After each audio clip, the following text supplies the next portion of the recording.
মৌলিক সরকার থাকতে উনি দেহ ব্যবসা করে। আমরা যদি কোনো প্রতিবাদ করতে যাইতাম, বারিক মেম্বার ওরা সব সহকারে মনে করেন আমফুতে আক্রমণ করতো।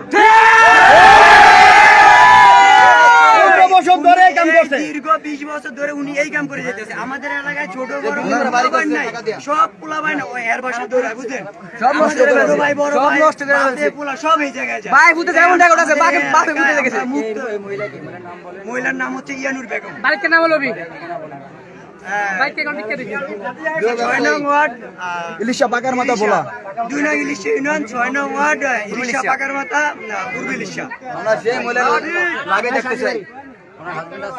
ওনার হাজবেন্ড আছে, ওনার হাজবেন্ড বিভিন্ন কাজ দিয়েছেন।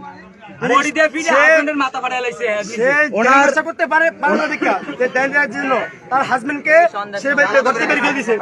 সে তার দুইটা মেয়ে মিলে তার হাজবেন্ডকে ঘর থেকে বের করে দিয়েছে। না, তার মেয়েরাও ব্যবসা করে, তার মেয়েরাও তার সাথে তার মেয়ে দিয়ে ব্যবসা করে। আমাদের এলাকায় এমন কোনো ঘর আছে সবচেয়ে ভিআইপি ঘর, তার একটা টাকা করতে গেছে, তার কোনো সন্তান নাই। গত 10 বছরে আমরা ছোট থেকে বড় হয়েছি এই এলাকায়। আমাদের এলাকায় যত গোলাম নষ্ট হয়ে গেছে বেশিরভাগ দায় এই মহিলার। আর গত 10 বছর আমরা যদি কোনো প্রতিবাদ করতে যাইতাম তাহলে আওয়ামী লীগের বড়াই দেখে বারিক নাম্বারের মামলা দিয়ে আমাদেরকে টাকা নিত, আমাদেরকে মামলা দিয়ে আমাদের দমিয়ে রাখছে।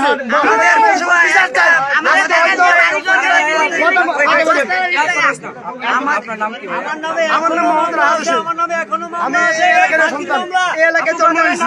আমাদের ফুফা এই প্রতিবাদ করতে যায় আলুদ্দিন মির্জা সহকারে ইয়ানুর পক্ষে